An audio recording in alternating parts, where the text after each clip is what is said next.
Hello and welcome to our live stream. I'm Victor Asachi from Yalantis. We create custom healthcare solutions that digitize and automate manual processes, simplify workflows, ensure proper interoperability, and compliant with the healthcare industry regulations. And today, we are covering the topic of digital transformation in healthcare with three amazing healthcare experts.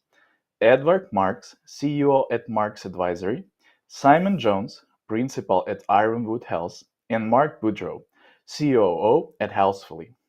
Prepare yourselves for about 90 minutes of personal experience, valuable insights, and great ideas for digitizing, automating, and optimizing healthcare business processes for more efficiency and sustainability. Feel free to ask questions in the chat section of the live stream. Our speakers will be able to answer them later during their Q&A sessions. All right, let's begin. And how do you create this intimate alignment in the environments of complexity and unite tech with business? Get the answer from our first expert, Edward Marx, who is a healthcare innovator and a leader with over 2 decades of experience in digital transformation, strategy, and execution. Edward, please take the floor. Hey, thank you, Victor. And it's great to be talking about digitally enabled healthcare transformation. Certainly one of my favorite topics. And I think everyone will appreciate why by the time we get through. But I'm really honored to be presenting along with my colleagues, Mark and Simon as well. So really set to get going. So with that, let's go ahead and start on this topic and moving from pockets of brilliance to enterprises of excellence. So how do you do it? So the first thing on the next slide, what we want to talk about is what is digitally enabled business transformation. Everyone has a different definition. There's no perfect definition, but just so that we're all on the same sort of framework as we begin.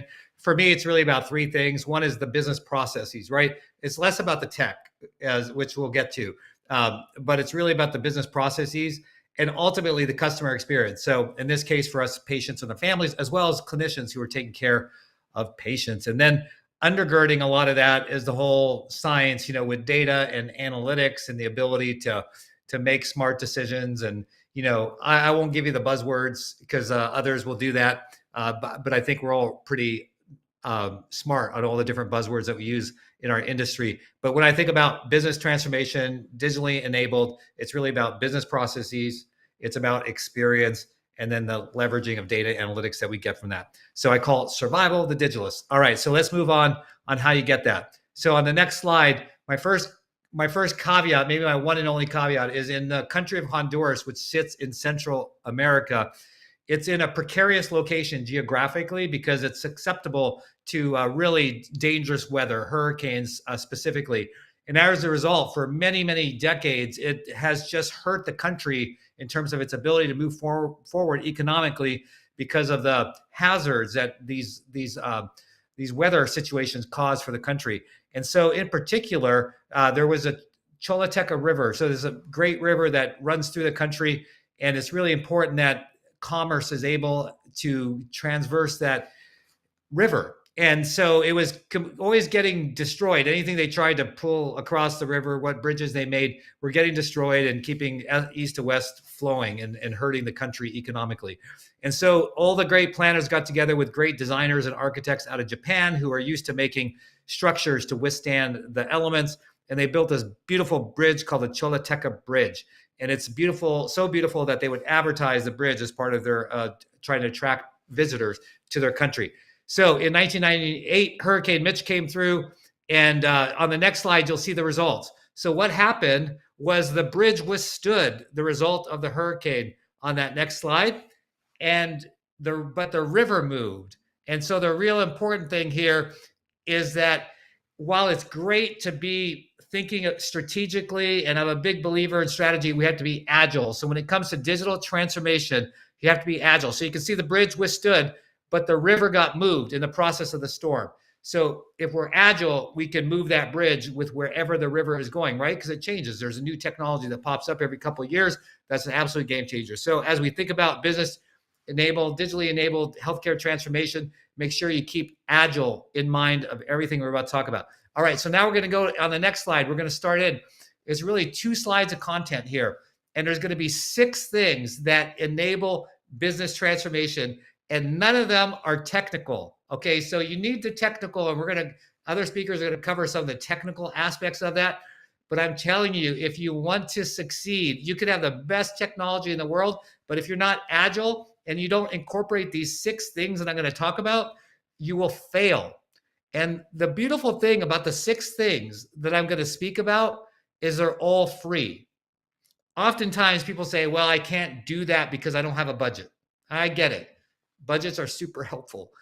But in the things I'm going to talk about, no budget required. All right, here we go. I'm going to try to give you one example from my experience on each one of these 6 things. And hopefully between the definition and the example, it'll make a lot of sense how you can do the same thing. And I'll just talk for about 15 more minutes and leave 10 minutes at the end for any questions that you might have. All right, embed yourself in the business. All right, so how do you embed yourself in the business? There's multiple ways. One is just to have a business relationship manager. Now, it doesn't have to be a full-time employee. Again, I told you everything I'm going to share is free. It can be an additional duty as assigned. So when I was working my way up the ranks before I became a CIO, I often worked in environments like this, and I had multiple clients within our healthcare system. And my job, and then when I was CIO, I assigned people to do the same, was to make it so compelling to the business unit that they thought you worked for them, right? So these business relationship managers are so embedded, they attend their own C-suite that the business might have, or their leadership cohort.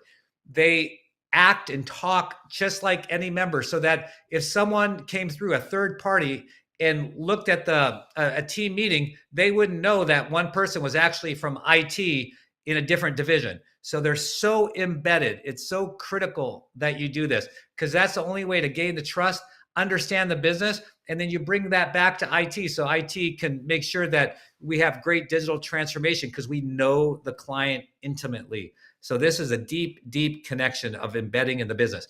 All right, cross-pollination. So one of the jobs for us as leaders is to connect the brain to the heart. And I'm going to give you some examples. So cross-pollination. So I'm going to give you a super personal example, and then I'm going to give you one for your whole team. So I worked in the OR 1 day a week.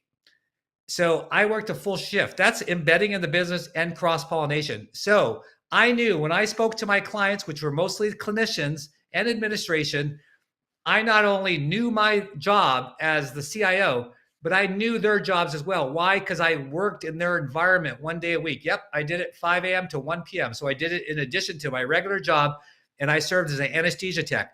I'm telling you, you could do any job.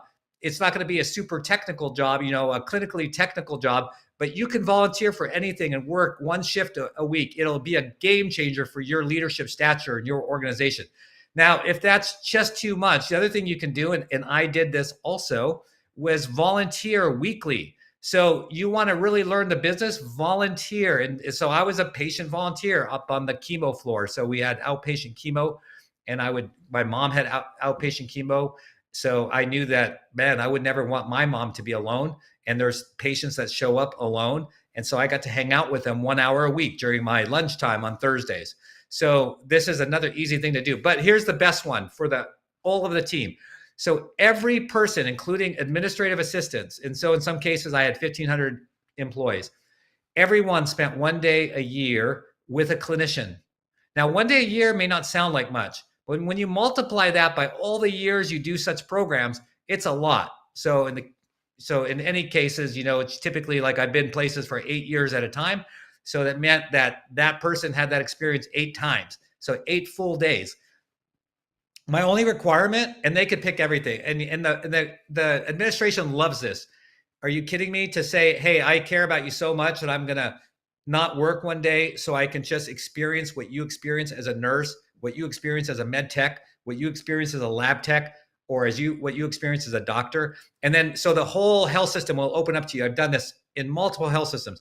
The whole health system will open up to you and offer you anything you want to do, which is great for your employees, because some might want to be part of a heart surgery team. Some of them might want to just spend time in the lab, whatever it is. The only requirement was that they do a little write-up at the end of each one about what they learned.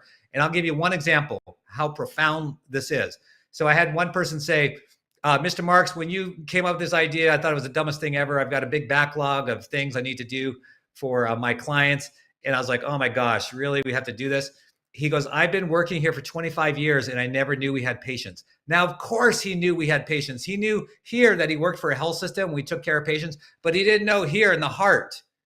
And when that happened, he transformed and he became the best dang database administrator ever. He was fully engaged in his job and became that much more efficient. And he had meaning for his life and for his career. So I cannot overemphasize. Again, this is all free. It takes some coordination, but it's free. And I'm telling you, it'll change the lives of your people, and you'll never become a more tighter, close-knit team that is hyper focused on taking care of patients. All right, next one, shared business objectives. So this is easy. So everyone has business objectives, right? You're rated on them at least annually. Some of you might call them KPIs or OKRs. We call them OKRs. And so with the med staff in particular, this was very troublesome, right? Because clinicians, physicians in particular, we were bringing lots of change on them, electronic health records and then all the other virtual care, bringing lots of change, right? And it was hard for them because they were dealing with other stressors, and it's like, oh my gosh, IT, right? So oftentimes IT became the bane of clinicians because we were bringing so much change and disrupting things. And so we made the OKR physician satisfaction. So that was the number one OKR, objective and key result for both ourselves and the medical staff. And our bonuses were tied to it. They had skin in the game. We had skin in the game. So we wanted to do this right. So a year later, I get a phone call from George. He was the SVP for the medical staff. And I was like, oh my gosh, what's he going to say? He's like, Ed, this is George.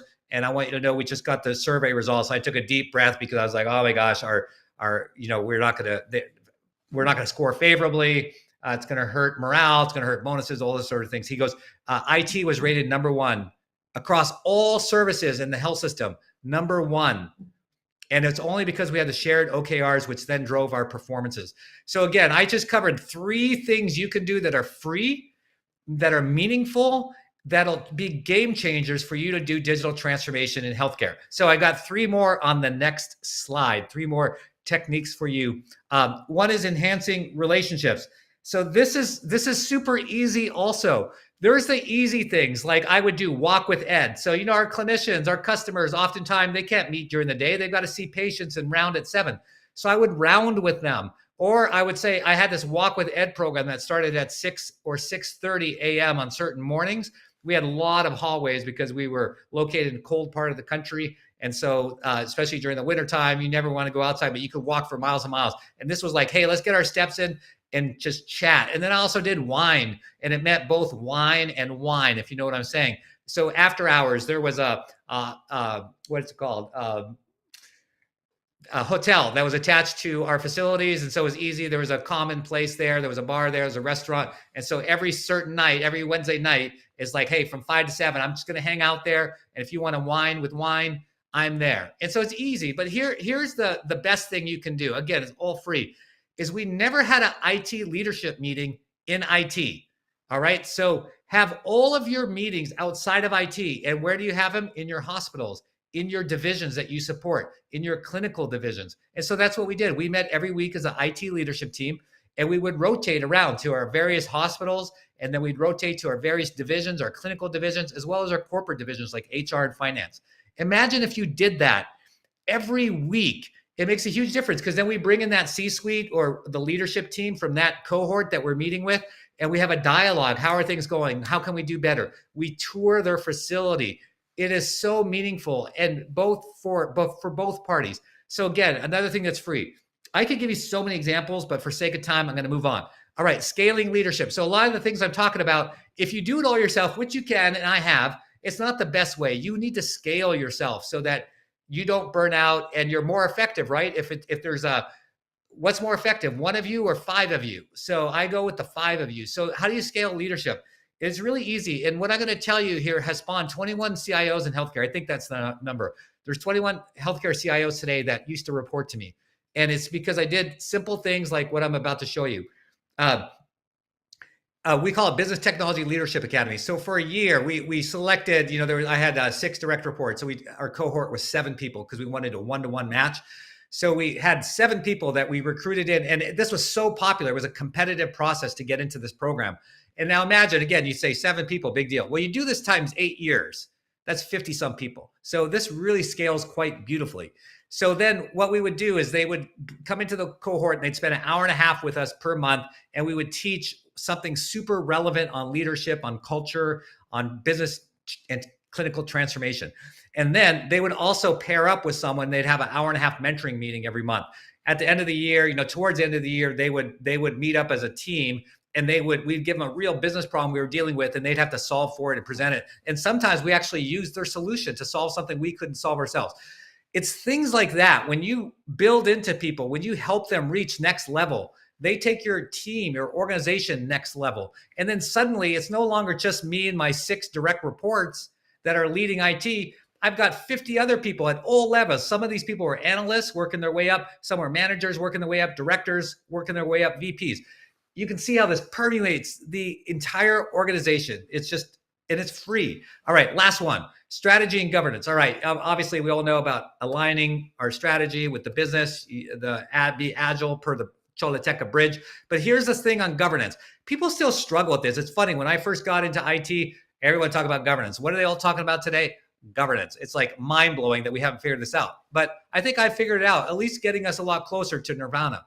And that is, do away with all the superstructure. Like I created a lot of superstructure for IT governance, and it was actually pretty decent, but it took a lot of time and effort, a lot of resource time and effort. And so ultimately I just came to the aha moment that my IT steering committee was the C-suite. So I approached the CEO and I said, look, give me 15 minutes every other meeting. That's all I need. We can get rid of hundreds of hours of meeting time and a lot of resource, and let's just cut to the chase. And that's what we did. So the C-suite became the IT steering committee. And here's the kicker. Here's how we reduced 80% of requests. Well, one, the fact that they were going to have to present ultimately in front of the CEO and the CFO, that cut down the amount of frivolous requests dramatically. But the other thing that cut it down is we came up with 365-day review, which meant when you came and you pitched whatever you wanted money for, we had one slide, the ROI slide, and we told people, they knew that they would be coming back in 1 year. And what are we going to show when they come back in 1 year? We're going to show that original slide that said all their ROI commitments and then reality. So they're going to be held accountable. We're going to be transparent. And it wasn't meant to be punitive. It was really meant to say, hey, we take this serious. We expect results.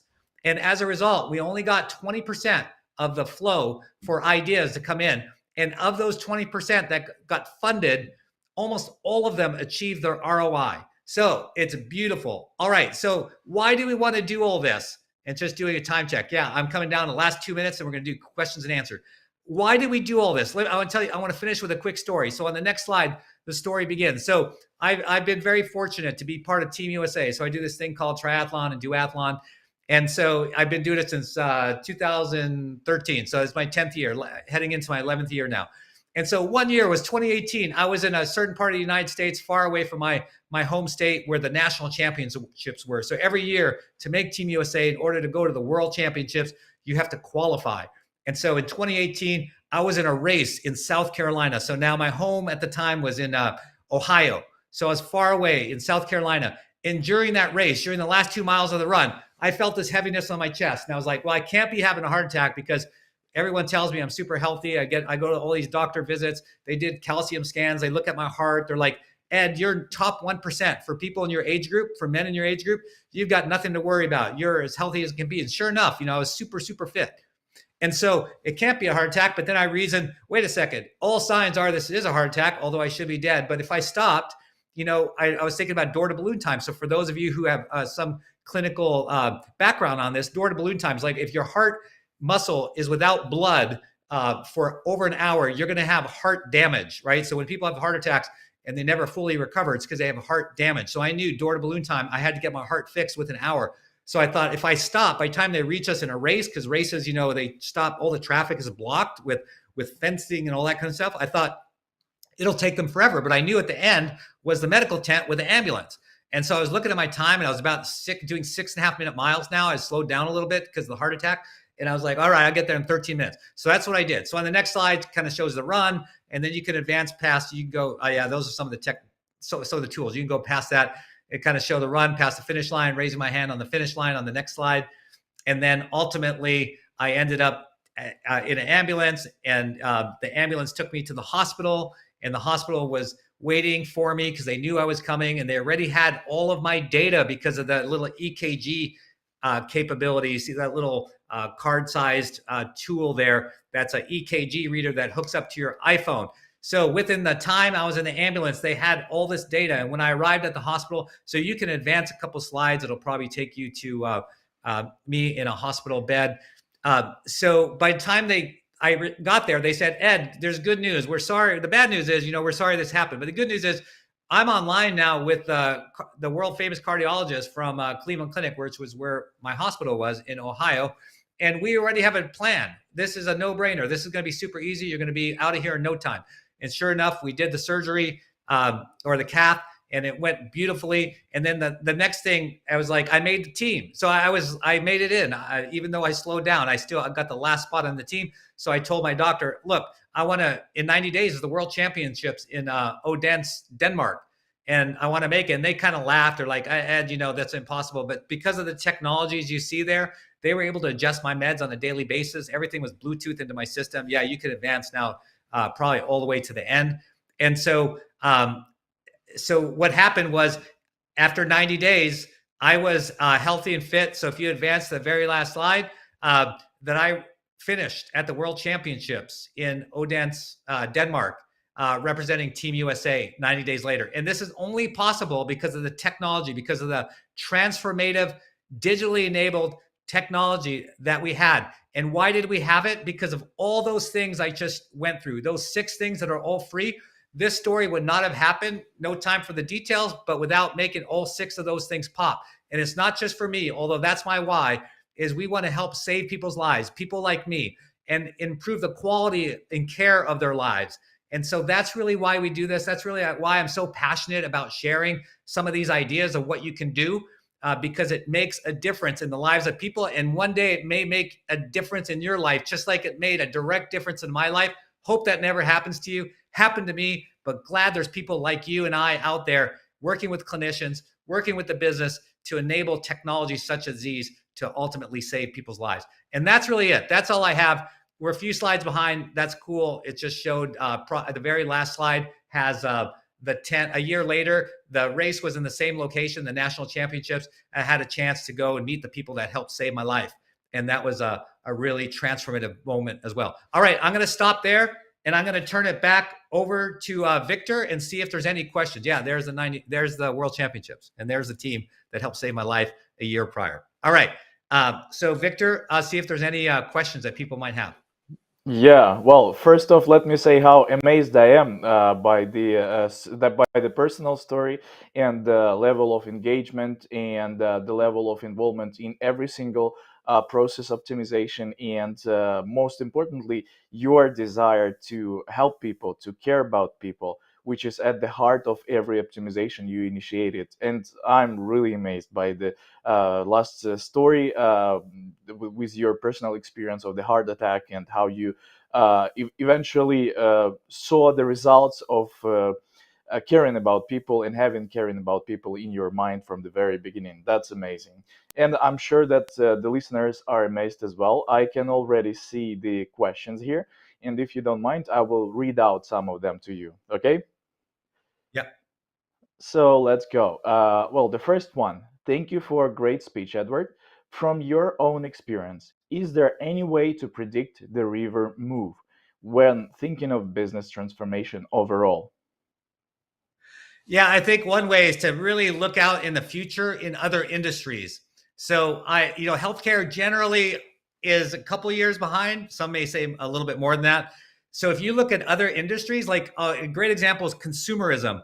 Consumerism took over a lot of other industries. It's finally come to healthcare, and now we're really having to differentiate ourselves with better service, more transparency, making seamlessness. Right? We used to, back in the old days, we just made patients come to us when we were ready to see them, and we would put them in waiting rooms for an hour. Can you imagine that? Could you imagine going to some other sort of experience and dealing with that? You'd say, no way, and you'd go to a competitor. And that's exactly what's happened. And so that's what I would do. Look at other industries, see what's changing, seeing how, I try not to say the word AI the whole time, how AI is transforming other industries, because obviously it's in healthcare as well now, and it's going to continue to be. And so that's one way of doing it, is looking forward in other industries and then taking that back in what we're doing today.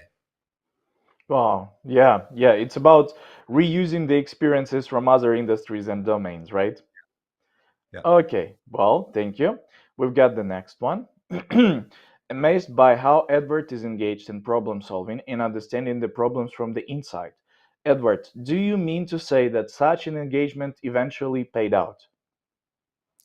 Yeah, I can't imagine. I know a lot of my peers would just sit in their offices and just focus on technical things.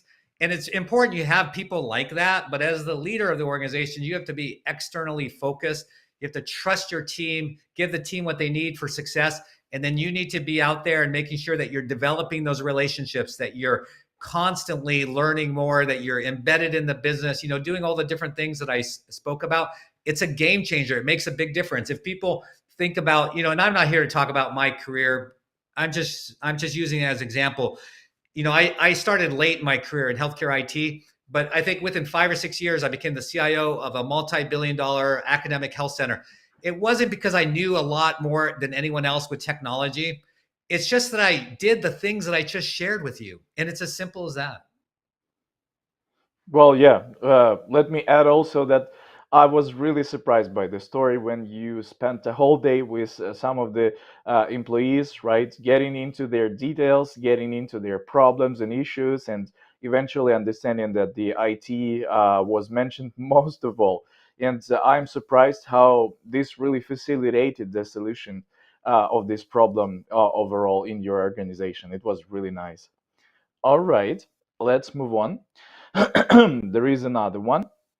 Can you provide examples of healthcare organizations that have undergone successful digital transformation when it comes to processes improvements? Yeah, I think there's many. So I certainly don't have a I don't have time to go into all of them. I'll mention a couple of them. I was very fortunate to write a book a couple years ago called Healthcare Digital Transformation, and in that book we were able to do a lot of research and find different organizations. And I wrote some books more recently on innovation. So I get to see a lot from different organizations. I think I have to say Mayo Clinic because my best friend is the CIO there, but they do a very innovative things. So they've created this culture of innovation, and no one's perfect. Everyone's got a lot of room to grow and do things. But they've done some pretty amazing things, with digital transformation, innovation. I'll name one more, and then I'll tell you something that's more fundamentally important, though. But Intermountain has a pretty good reputation as well. I was friends with the former CEO, and what he was able to do there, the culture. It goes back to culture, and that's really where I wanted to end up with is that these leaders have created cultures of innovation. So you don't need to be a big. I gave example of big health systems. You don't need to be a big health system to be innovative and do these sort of things. And you don't need anyone with the title of innovation or transformation to do these great things. So that's kind of a misnomer. And I should have given you maybe better examples of smaller healthcare systems or small hospitals doing it. A lot of times we acknowledge just what the big ones are doing because they have the brand, but you can do this anywhere. That's true. That's totally true. And to the listeners, be sure to get your copy of the book. All right, let's move on. We got some few more questions, if you don't mind, so that we could answer the last two. The first one: how do you think can healthcare organizations really ensure smooth digital transformation without compromising patient safety and care? Oh, that's a big one. Yeah, that part of the reason we're so far behind is because we have this risk adverse culture for good reasons, right? Because that's the way we were raised, especially on the clinical side, is that do no harm, and so we're very careful. So what I say is do in areas that don't impact clinical care, be radical with innovation, take risks, accept failure, when you do it quickly, right? Agile principles, fail quickly, and work with partners, work with startups. Don't try to do it yourself, and that's how you mitigate some of the risk as you go into the patient care side. So you're starting to change the culture a little bit, which is the first example. Then when you get to the patient side, work with your partners, work with your vendors, and then that way you can reduce some of the risk because they've got more experience and they can help you with safeguards, and then start taking a little bit more risk because nothing venture, nothing gain. And again, I'm not talking about being silly and taking people's lives into into danger. But I think we can do a lot more. So I think we become so far risk adverse that we're actually hurting the patients. So I think we have to move back to the center. And those were some of the ways that I just talked about that can help us get back to that center. Totally agree. All right, thank you so much. The last one. What do you think about the recent AI regulation initiatives from the US government, specifically in healthcare? Oh, yeah, we try to avoid it, but we can't. Well, I take a very cautious approach in general with AI. We're like we're talking about with the risk is like let's push the limits. And yeah, I think there are guidelines from the government. Let's push the limits in areas that won't like impact negatively patient care. So there's lots of examples, right, that are going on today, which I think are great. Is like routine responses to patients is a most popular example because that's being experimented with now. You're not going to ruin anyone's life by doing that. So I think we got to move boldly, quickly, try lots of different things, and at the same time be aware of particularly around the large language models that may have inherent biases and things like that in them, so that we don't perpetuate bias or discrimination within our systems. We don't make things worse.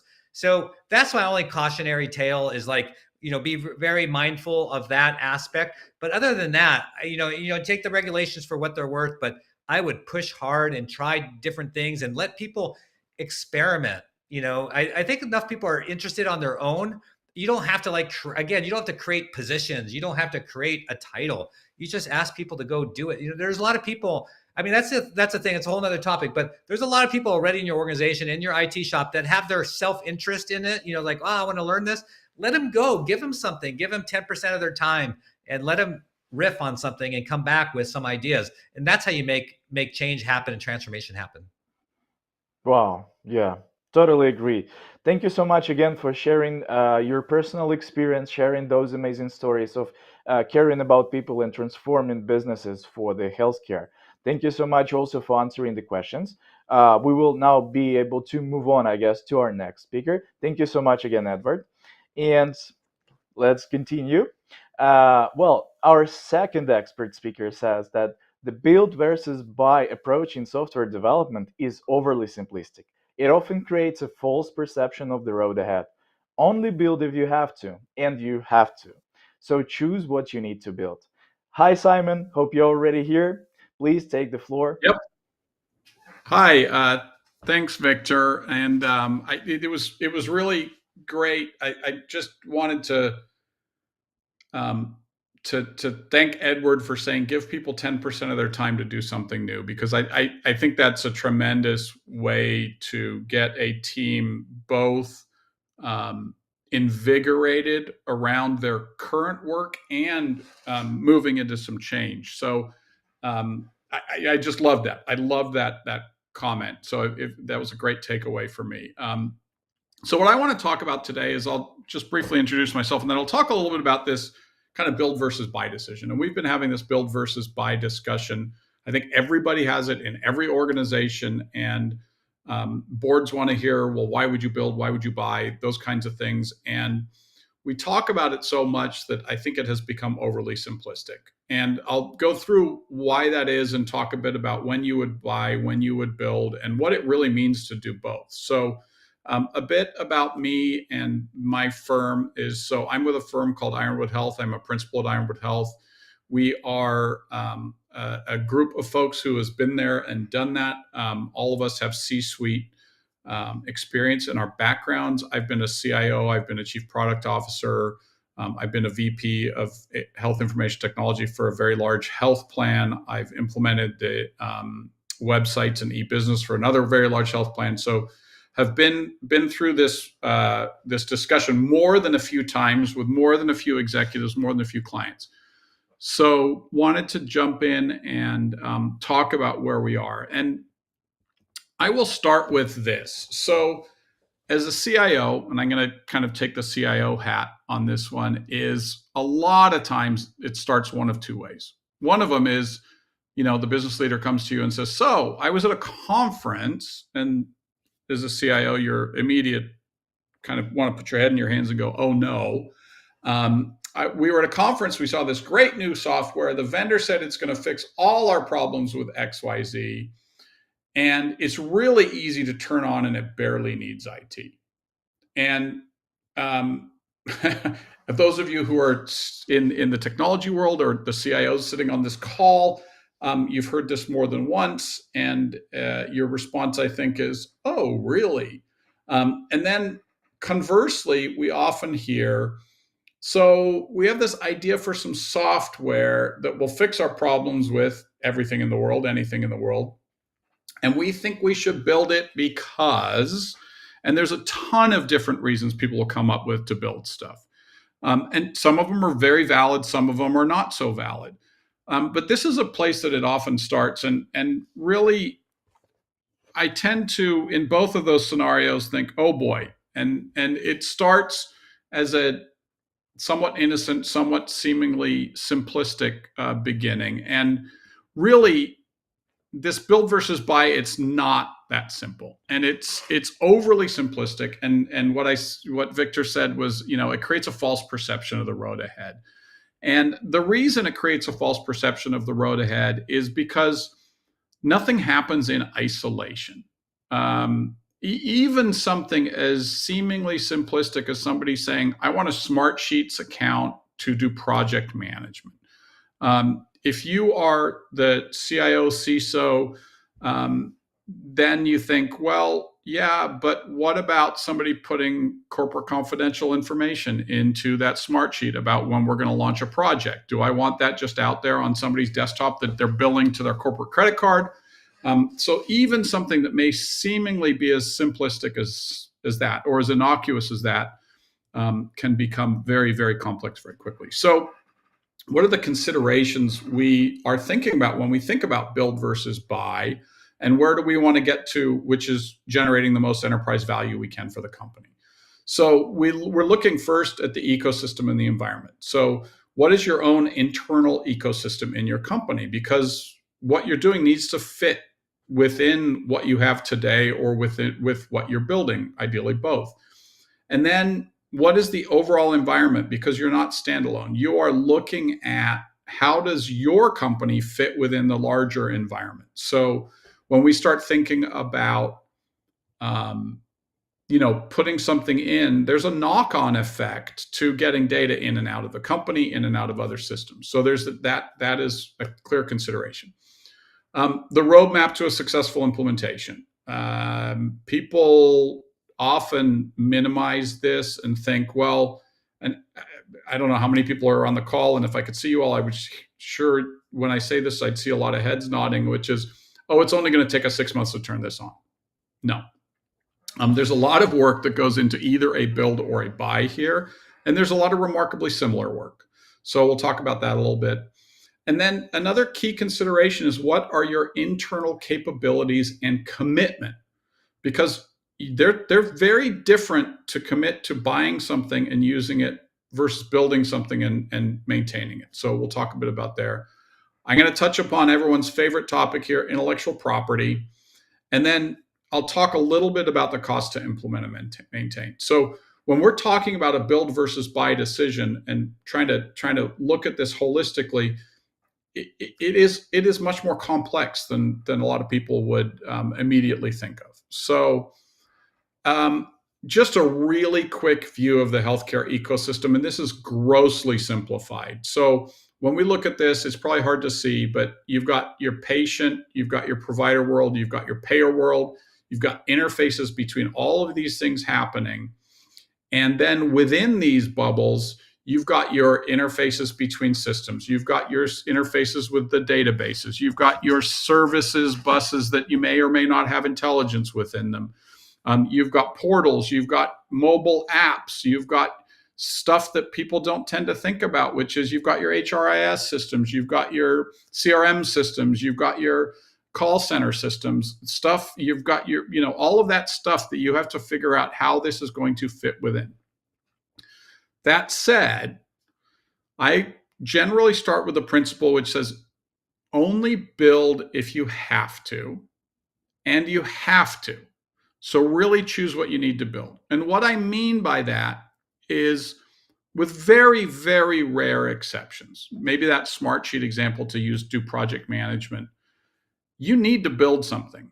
Because if you want whatever you're buying, if you go down the buy road, you are going to have to integrate that into your ecosystem, your environment, both in your own ecosystem and with the overall environment, because you're going to need data to come into it. You're going to need people to interact with it, that you're going to need IT security around it.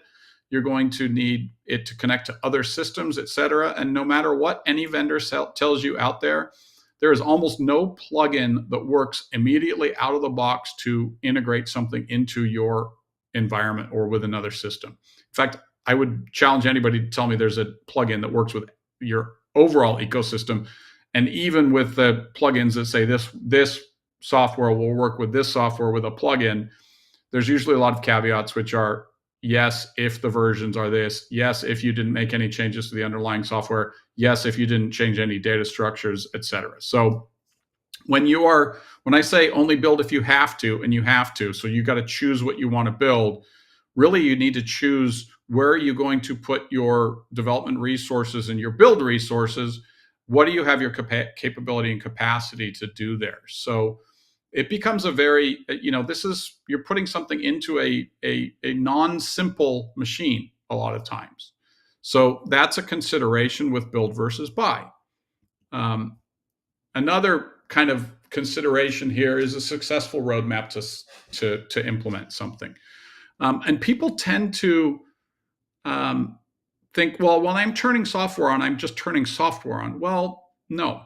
If you do it well, and I'm going to back up here a second. So I think many people on this would also nod their heads if I said, how many times have you heard that we're going to put this software in and it's going to transform stuff, and then it really fell flat, didn't deliver the value? It's unfortunately fairly common. And I would argue most of the time the reason that stuff falls flat is because you didn't do the work up front around this. So the business architecture to say, what are your objectives with this? What are the requirements? What do we need to change in workflows and rules and roles and how the system works? How do we do the analytics and reporting?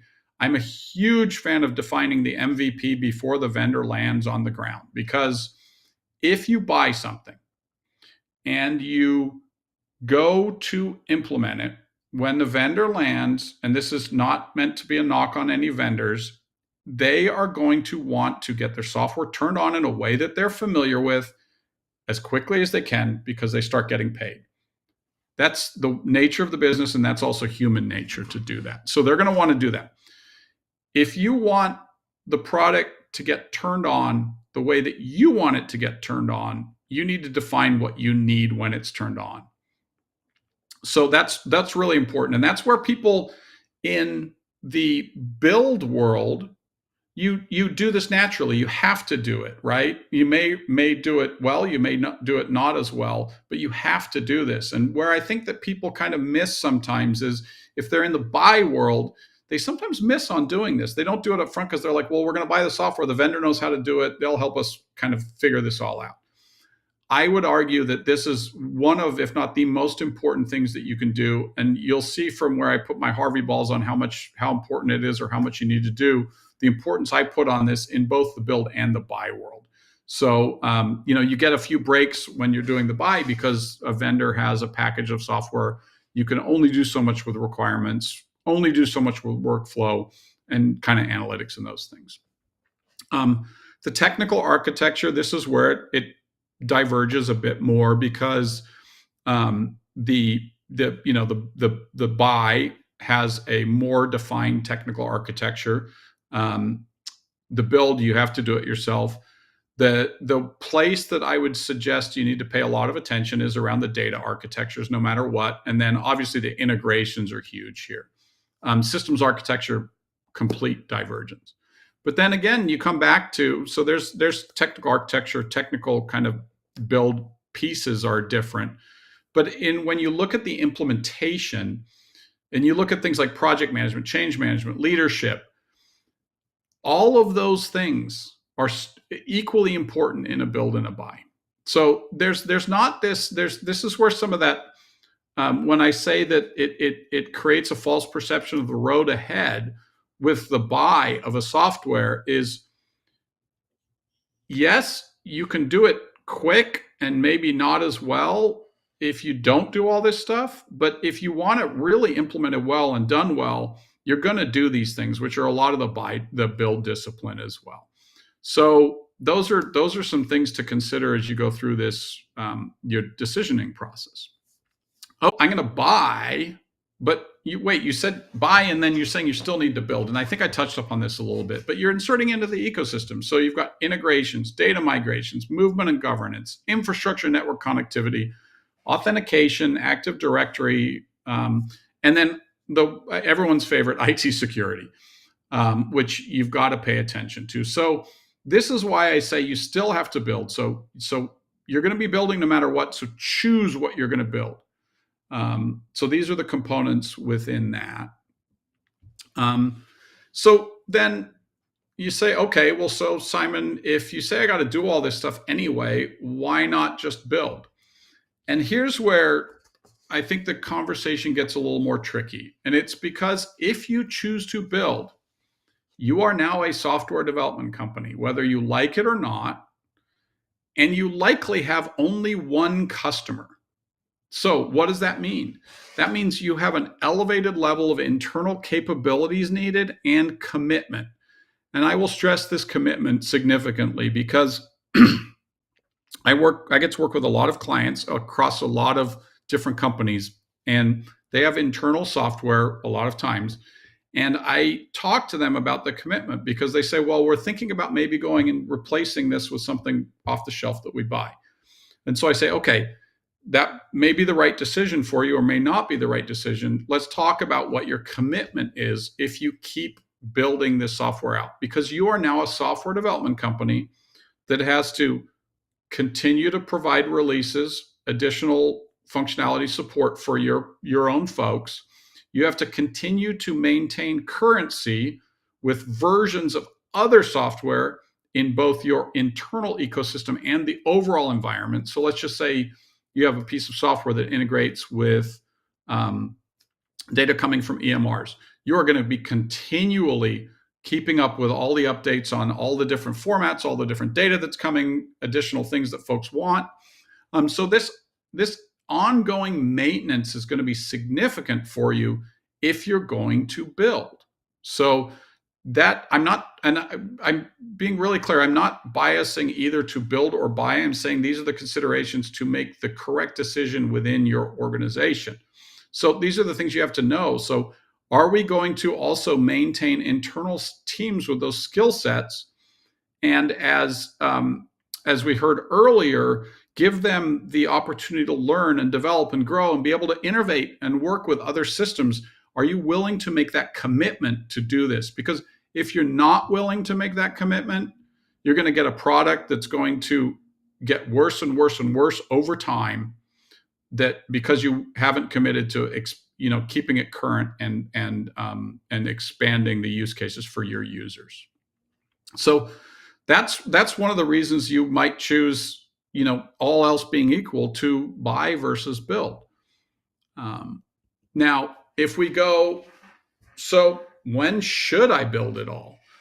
I think there's some really compelling things here. And when I say only build if you have to, and you have to, this is where I say, and I will make, and I have made the arguments to boards that I want to build something instead of buying something, is there's simply not a product in the marketplace that'll meet your needs. You may be operating in a niche industry that there's just nothing out there that you can either make fit or easily fit to what it is. So you're going to do something that you want to, you have to do something. You're forced into it. The second one is where I said I'm going to touch on intellectual property. People like to use the term intellectual property to mean a lot of things. And I'm talking about everybody across vendors, across organizations, love to say, well, we have IP. So you'll notice my underlined word here is defensible intellectual property. That's where I say is if this is defensible in the marketplace, then yes, we can have a conversation around intellectual property. But if you try to tell me that you have intellectual property in some generalizable workflow that 7 other people are doing, it's not defensible. It's not truly IP. But if you truly have defensible IP and you cannot abstract it by putting it into a smart service or by using it in a kind of a sidecar, technical sidecar for something, then yes, you're in a situation where you should build something because that's the way to protect it. And you can get into conversations around patent law and et cetera, and how that works or doesn't work in technology, but I'm going to leave it at that. Another great reason to build something is it will increase your enterprise value within your investment or business model. So if you are on a journey where you are funded from VC, you're moving to private equity or trying to go public, and this will increase your enterprise value to have something that you built versus something that you have bought, and it's real and your board agrees with you and your CFO agrees with you, then yes, this is another really compelling reason to go and build something versus buy something. Another one that we're running into,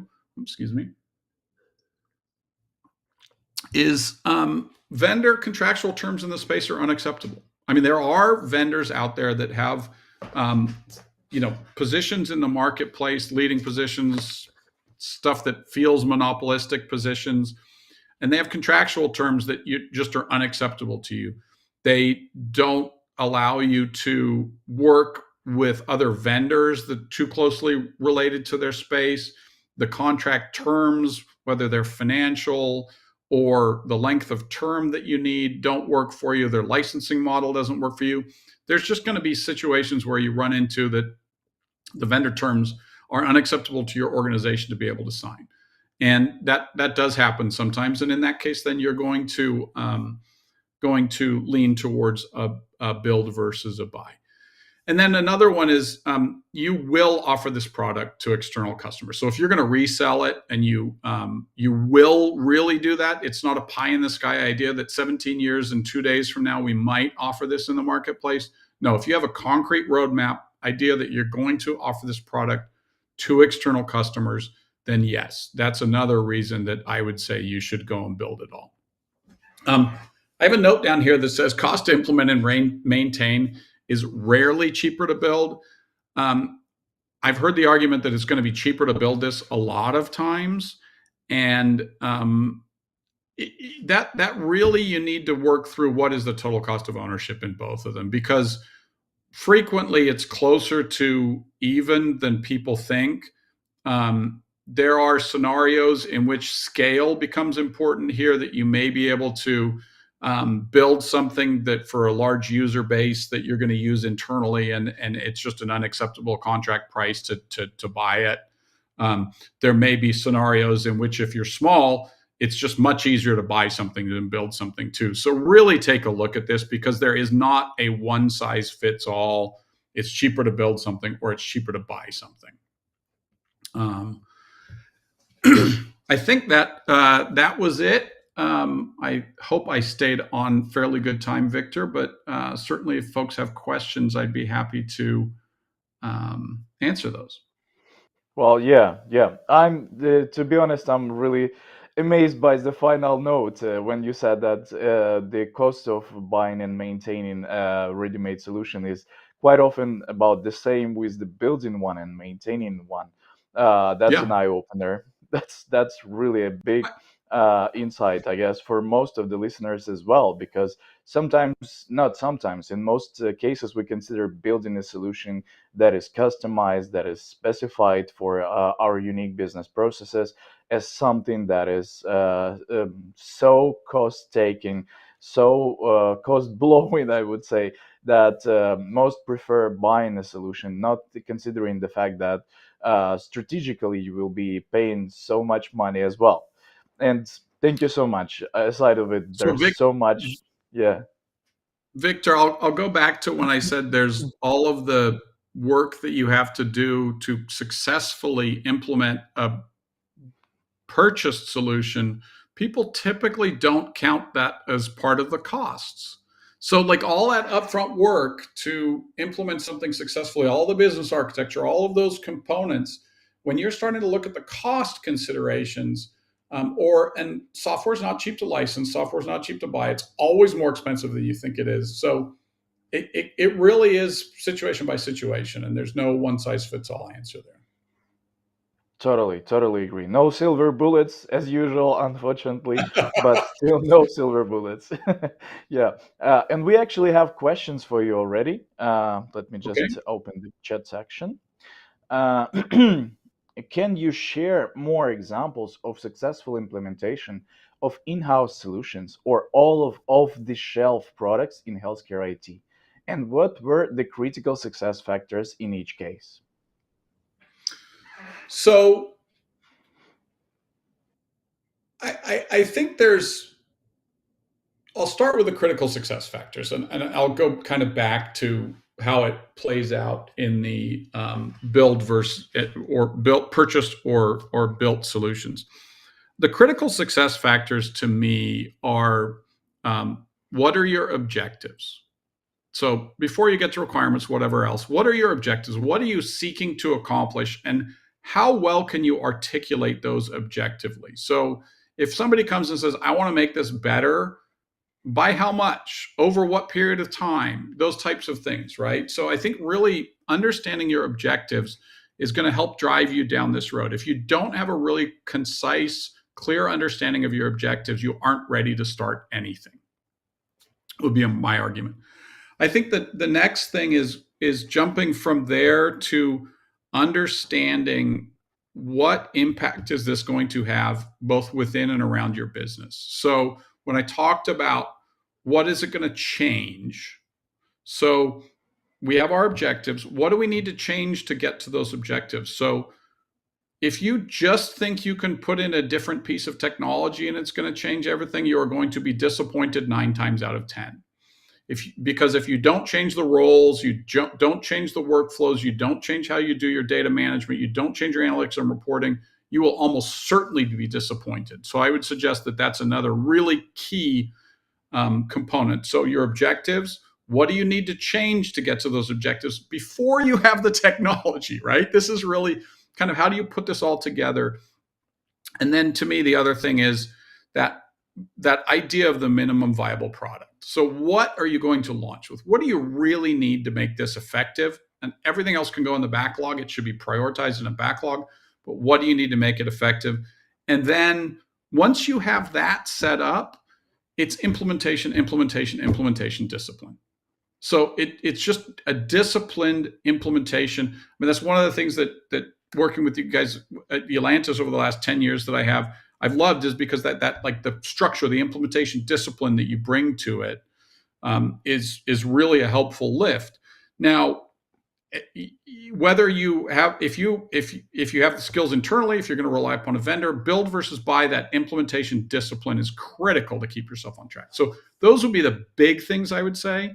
And I've been involved in implementing small apps for companies that have been very successful and made significant differences in performance. And those were things because we had a specific objective and we understood what we needed to change to get there. So we need to get this information in the hands of these people, for example. Massive difference just by having this, this real-time information made a really big difference. I've had systems that we've purchased off the shelf that we've implemented that have been pretty much bog standard off the shelf, and they met our objectives. They were able to meet our timelines. Their product off the shelf was a minimum viable product, and we managed the implementation well, and that was successful. And I've had ones that haven't gone like that, and it was because we didn't specify objectives or a minimum viable product or didn't manage it well. And we've all been there on those. So I think those would be my big takeaways. Thank you. Thank you so much. These are really big ones. All right. We have another question. Thank you, Simon. What are the key challenges healthcare organizations face today in terms of any solution implementation? Which one's the most critical from your perspective? A tough one. It's a it can I say everything is the answer? Um, you know, I guess so. here I'm going to say time, and I'll expand upon time a little bit. We are in healthcare in a fairly significant time of technical change right now. I've spent my entire career in healthcare over the last 30-ish years or so, I guess, and we we are in a time of probably more architectural and technology use change than I can recall. And what I mean by that is not just kind of using EMRs and stuff like that. Is actually I'm seeing healthcare catching up to some modern technology, modern architectural standards, and so there's a lot going on. And the economy is not getting fantastically better to all of a sudden have employers want to put more time aside for you to do new and change things. So this pressure of, on one hand, of this really significant technical change happening and huge capabilities opening up. I think we've heard about AI capabilities. Computing power is much more now. We've got data moving around a bit more from EMRs and things like that. So there's a lot more possibility sitting here. But then on the other side is this huge amount of pressure to just run your business and maintain profitability. So I'm going to say the biggest thing that I think we see now is availability of time for executives to focus on stuff, and frankly, from the top of the company all the way down through the line level. Thank you so much. Wow. We have actually so many questions to answer, but unfortunately we're pressed for time. So I would like to thank you, Simon, for the presentation, for the Q&A session, and the insights you provided. I'm definitely sure that these are eye-openers. And I guess we will be forwarding some of the questions later on, so that Okay. people could catch up with their questions and answers. Thank you so much again for the presentation. It was really nice. Thank All you. right, but let's continue. Thank you so much. Let's proceed. Our next healthcare expert will guide you through the digital patient engagement models, reflect on where the healthcare industry is going in conditions of internet economy, deliver the key elements of a unified patient engagement platform, and even show how it works. Hi, Mark. The audience is all yours. Thank you very much. I'll just share my screen here.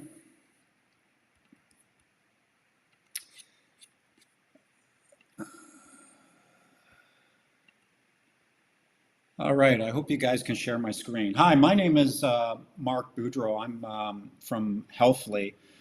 I also have Josh Fuller, who's our Director of Client Services. He's going to join us and actually give you a demo of what unified digital patient engagement looks like and its role in digital healthcare transformation. So I'll just present a few slides on, what is unified digital patient engagement and what are some of the advantages and where we see the marketplace going. So when you look at patient engagement, this is the health system engaging patients. There's a couple of models out there. I mean, in years past, we used to have this, what we would call a digital facade, which was really just a website where, patients would go to see the services they could get. But if they really wanted to engage in the services, it would be, a phone call that they would have to do, or it would be some terse, web form that they would need to fill out. Then there was this whole trend of digital front doors that, again, for the most part, were initiated through websites, and all of a sudden, more services were exposed to the patient through those websites.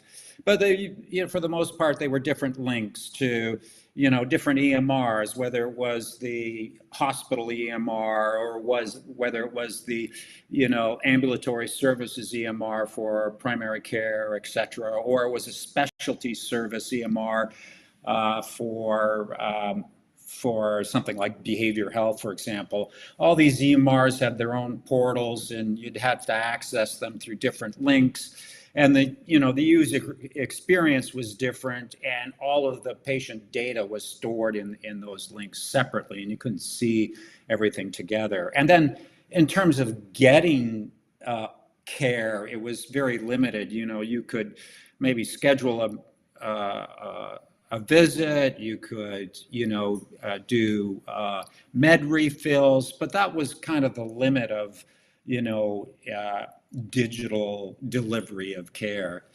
And the model that we're seeing today is what we call unified patient consumer engagement, and it's like an all-in-one platform from the patient's perspective. So they have one way of getting access to care. They have one way of choosing all of the care that they need across disparate care settings. The look and feel of the solution is the same, no matter whether they're dealing with the hospital, primary care, or behavior health. They can see all of their data in one place. And they can actually participate in the delivery of care. So the digital tool there is about getting the complete job done that the patient is looking to get done. Like, the patient's not just looking to book a meeting, they're actually looking to receive and solve a particular problem. So that's where we see things today. Why now? Why is patient engagement such a big thing happening today? Well, first of all, healthcare tends to lag other businesses, other industries, and other businesses. You take a look at online retail, pretty far advanced, banking.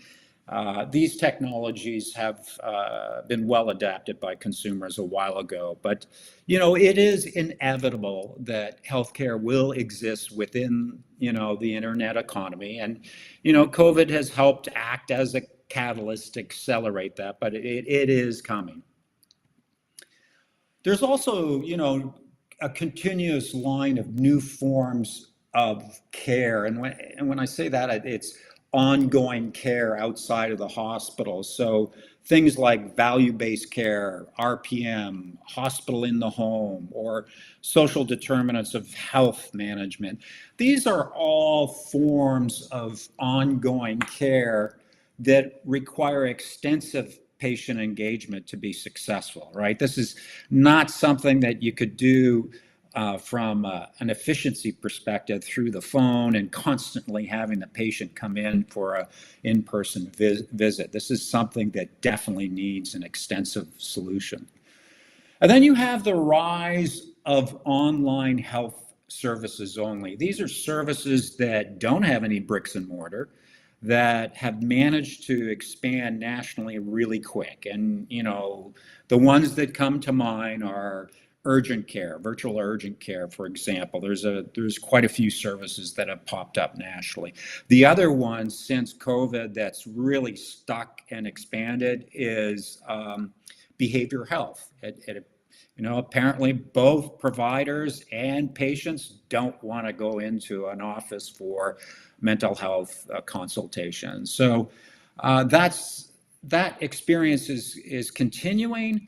And for those organizations to deliver care completely online and be competitive, they really need an end-to-end solution that covers that total digital experience, and it needs to be a premium experience.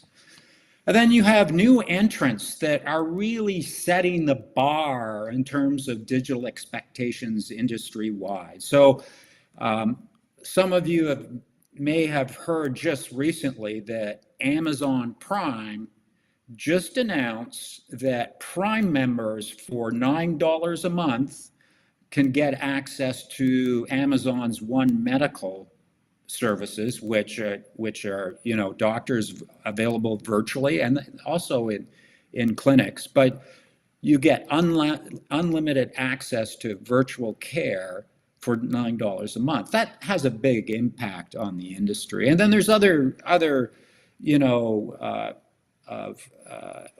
forward-thinking technology firms out there, like Teladoc's been in this space, 98.6.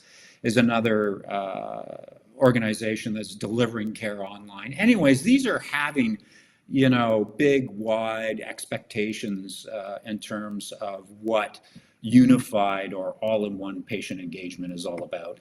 And then you have, patient demand for more convenient experience like they receive in the retail space. You look at Amazon, you can order your product, pay for your product, get it delivered to your house all in one platform, right? And these forces are really having an impact on the technology industry today. So there's a industry-wide technology convergence happening, and it is a convergence towards this unified patient engagement concept. So if you look at all the different types of patient engagement technology, you have everything from patient CRM all the way down to, well-being reward solutions. And if you look at that today, you can see that some of the televideo vendors are expanding laterally and are getting into secure messaging, for example. And you have secure messaging organizations getting into patient registration. So the industry acknowledges the technology advantages, the cost advantages, and the convenience for patients of this, unified patient engagement, of having the complete end-to-end process solved in one solution. So there's this convergence towards that unified patient engagement platform. And that's not always easy because the architecture really needs to support that concept. And so some of these companies are going to have to, start from scratch from an architectural perspective to really fulfill a unified patient engagement platform. And from the organization or the health system perspective, there is definitely, a value side to this. Obviously there's cost reduction, revenue generation, improved clinical outcomes that come into play with better ongoing care management and digital engagement. But when you look at it from a broad strategic perspective, you could see that most health organizations are still in this far left corner here where they provide isolated functionality, right? They have multiple apps and multiple app owners within the organization. For example, they'll have a patient portal solution for their EMR for the hospital, a different patient portal solution for ambulatory care and behavior health and whatnot, right? The next step is what we're talking about today, which is that unified patient engagement, where you have one, solution for the complete end-to-end experience, from registration to care delivery. You have one app owner in the organization, and you have one digital patient experience. And if you can create that, then as a health organization, you have lots of options. One of them is to do a tried and true shared services operation where you say, okay, we're going to have one very efficient patient engagement platform that include care workers, the technology, and the new processes.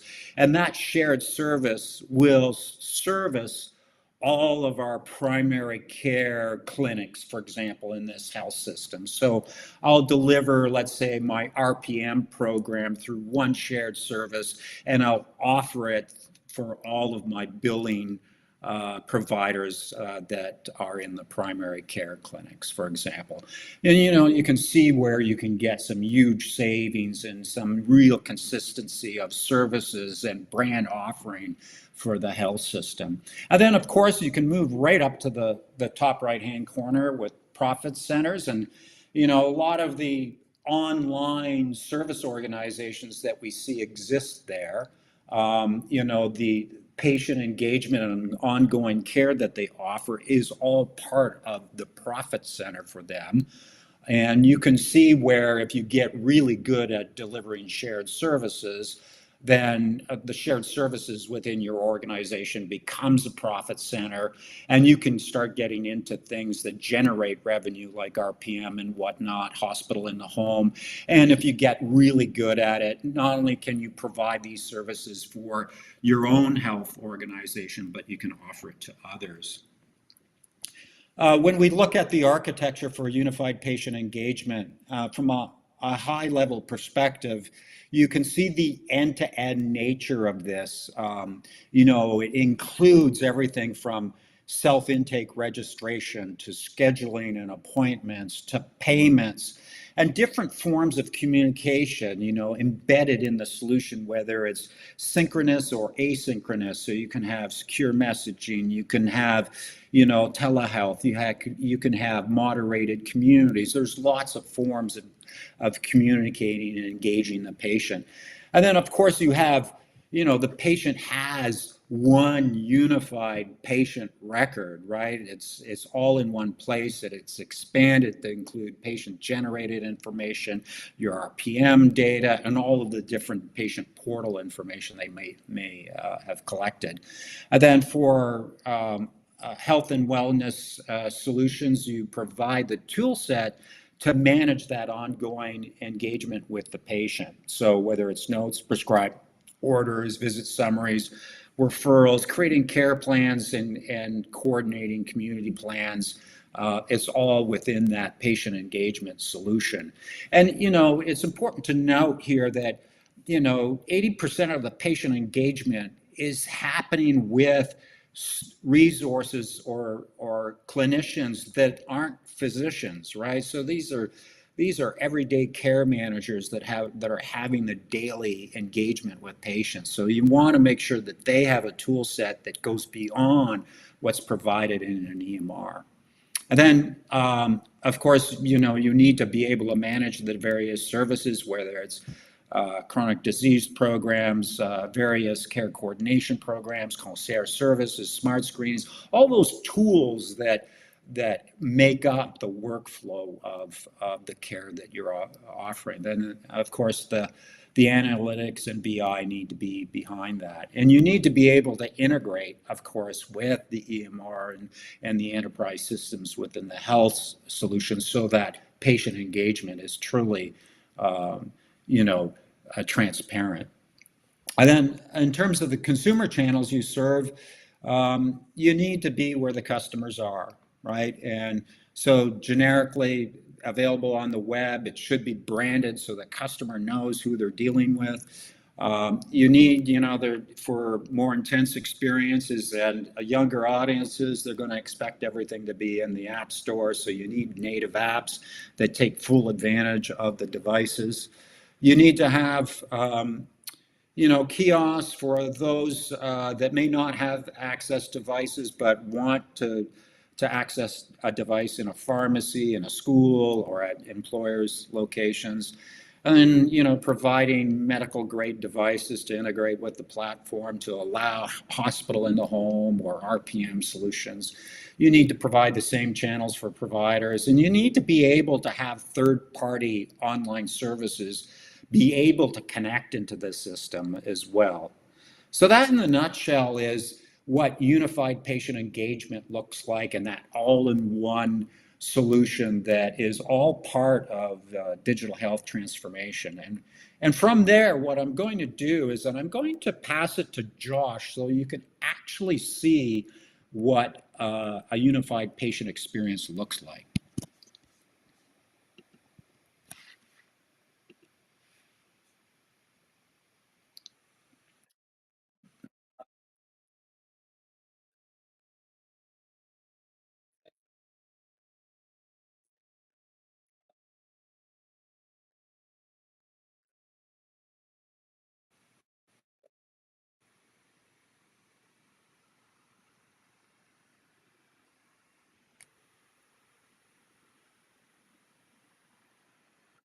Can you hear me now?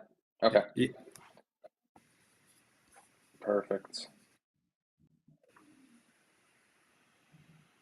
All right. So we're going to share, we'll go through the patient experience.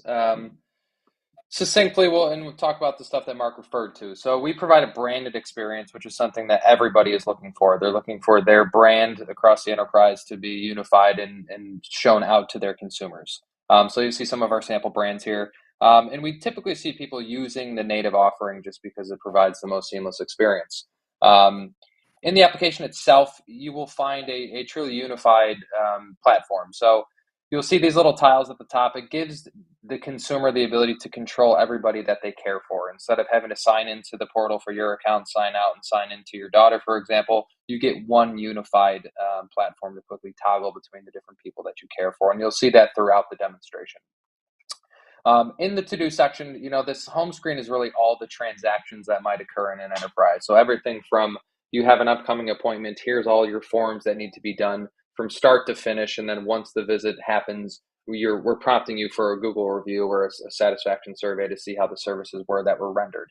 So asking patients to fill out clinical assessments, things with e-signatures, free text responses, numerical values, device data, whatever the source or the response that is needed, the platform will ingest and not only store that data, report out on it, but also trigger workflow. So send alerts to providers as something is out of range, send that data back to the source record so you don't have to have a piece of paper that you scan into the EMR. So really creating not only the cohesive experience for the patient, but also in the office so they don't have to sit there and do administrative work that we can automate through the integration and through the platform itself. We supplement all this with push text and email notifications. So meet the patient where they are. So you have a new form to complete. Let's send you a prompt through your preferred channel. You have an upcoming appointment. Let's prompt you to pay for your copay. Let's prompt you to complete all the forms you have to do. Let's prompt you to have a telehealth visit. So let's use proprietary software that looks like it's coming from the branded application. And let's have them have that digital experience within on their device from where they are instead of having to come into the office itself. So really providing that unified experience. And with this, with what we see in healthcare, like Mark said, stuff is coming from multiple different systems. So to the patient, we don't know if it's coming from Cerner, we don't know if it's coming from Epic, we don't know if it's coming from Athena, but that doesn't matter to us. We just want one place to do everything that we need. And same thing for scheduling. We want to provide the patient with a unified scheduling experience where when they get to where they want to go, it doesn't matter what system that this is going back into. So let's curate the service destination where the patient is making selections, prompting people, putting in information that we can then reach into the source system and say, okay, this person needs to be seen for a sick visit. Here's all the providers that are available for that, regardless of the system that they're working in. So again, you might have an outpatient EMR, you might have an inpatient one. We're going to allow the patient to schedule in both of those and use the platform's intelligence to know exactly what system that needs to go back into. So really handling those transactions from a seamless experience, and then transforming healthcare by the bottom bar, where we have the health board, which is our unified patient portal with a holistic health record on top of it. So connected device data plus all of the various clinical sources. So the consumer gets access not only to themselves, their loved ones, but all of the different sources instead of having to reference multiple systems to get a full picture of their health. So looking at my Apple Watch, for example, looking at connected blood pressure devices, trending that data over time, providing them with a very clean UI has been critical because patients from different technical acuities, we want to give them a seamless experience that they don't have to ask questions on how it works. So interfacing with the medical records, bringing in data and unifying it back to the consumer. So I want to see my medications. I want to see my lab and test results. I want to trend my results over a period of time. So let me see all of my hemoglobin and see that data on a easy to consume graph instead of having to pick one by one to see what all of my total values are. And all of that data, I won't go through all of these, but taking whatever source and data we need, whether it's discrete data all the way down to PDFs and documents, and providing that back to the consumer.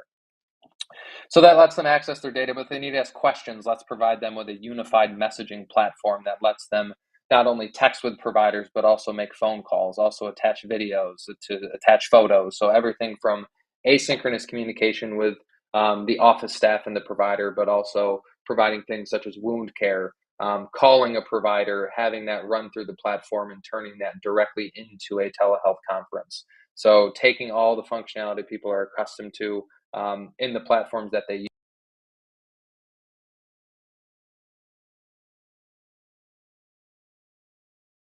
Oh, we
All right. We're experiencing some technical difficulties, but the things that we've already seen are just amazing. Mark, would you be able to proceed with the closing notes on the presentation of Josh? Yeah, okay. Yeah, thanks. It's too bad, I guess we have multiple presentation devices here that the mic turned off, as you can. But anyways, thank you very much for joining us today. I think you get a sense of what, a unified patient engagement solution is all about and what the advantages of it. Obviously, if there's any more questions, feel free to, reach out to the folks here or myself at any time. Yeah, we actually have a set of questions for you and for the presentation that you've provided. If you don't Mhm. mind, I will just share those questions so that you could answer them. Okay. Just a moment. Wow, so many of them here. Just a moment. Uh, yeah, let's start with the first one. Uh, love the app Josh is demonstrating. Oh, it's probably during the demonstration. Is this solution custom built? Yeah, it's we developed it since it's been 7 years now, so it's a very mature product, and it is deployed as a software as a service solution. So it's a typical SaaS solution. We do offer some customization. So if a client has a specific integration that we haven't already done, or that they want to add a specific capability, our company is able to have specific customizations by client. Our solution is architected to handle that. But yeah, it's built by us. It's finished, and it's in production with a number of clients. It's great. Thank you so much. Another one for you. The demo was fantastic. That's something totally new here in Europe, but seems well suited for it. Is your operation currently limited to the US, or do you have plans to expand into other markets?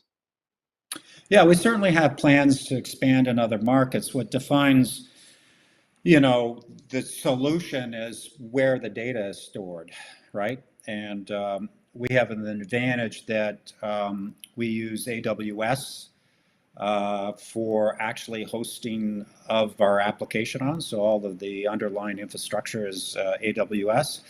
Right now, the solution is hosted in North America, in fact, on the east coast of the US.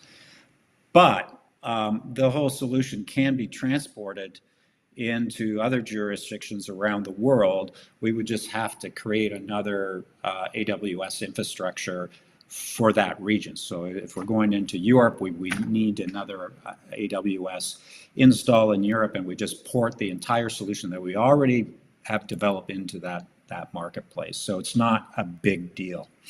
We have had interest from European players, and we continue to have those conversations, and we're getting closer and closer, and pretty soon that infrastructure will be established. That's great. Thank you so much for the answer. I guess I have a question about the solutions that Josh was demonstrating. I mean, the demo of the products themselves. What integration protocols do these apps utilize? Yeah, so we integrate mostly with electronic health records, or EMRs. And most EMRs will have a set of APIs as defined by the 21st Century Cures Act, the Portability Act. Patients should have the ability to bring their data to any application they choose. So we have developed integrations with a number of EMR vendors already using those capabilities. We also, as individuals, have been involved in creating various integration engines. So our solution has an integration engine, so we can, handle Fire, HL7, and all of the other components. So it allows us to integrate with just about any health system out there. That's amazing. And it's really agile and flexible at the same time, along with the scalability. That's great. Thank you. We have one more question here. Thank you for your presentation, Mark. Do you mean to say that being a more digitized healthcare business leads to better expansion opportunities? Yeah, I think so. And this is just what we're seeing in the marketplace. So there are health services out there that have decided that they're only going to deliver their services virtually, that they're not going to have any bricks and mortar or physical buildings. And what we've seen is we've seen them have the ability to grow much faster than organizations that need to build a lot of infrastructure or at least acquire a lot of infrastructure. So, if you have a practice that likes, working from home and would like to expand nationally and leverage existing clinics that are already out there, then yeah, that's a recipe for growth. You see, what's happening with Amazon right now. It's just unbelievable how a technology company is getting into the healthcare business. That's great. Thank you so much. We actually have a couple more questions, but I think that these are not the only ones we have to answer, but we're pressed for time, so we will be redirecting those questions later on. I just wanted to thank you so much, Mark and Josh, as well, for the presentation and the live demo of the product.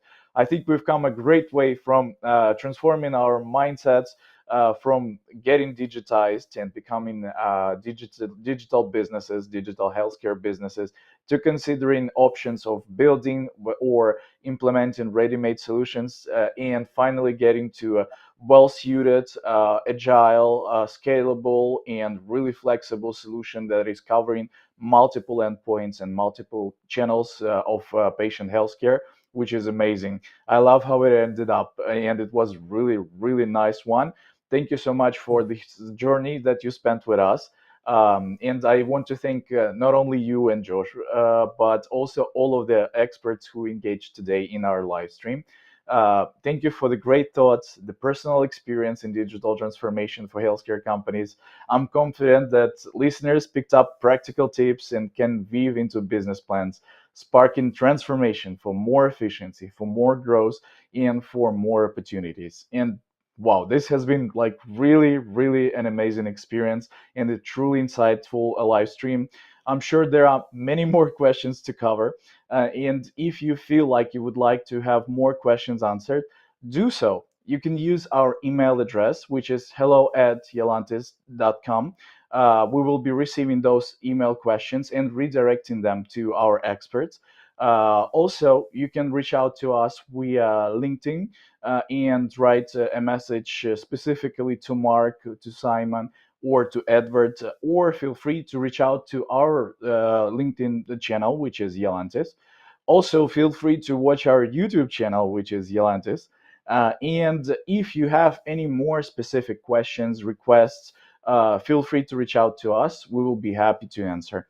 Thank you for your participation. Thank you for the questions and involvement. Stay tuned for more Yalantis events in the healthcare and technology. And thank you so much for your attention today. Bye.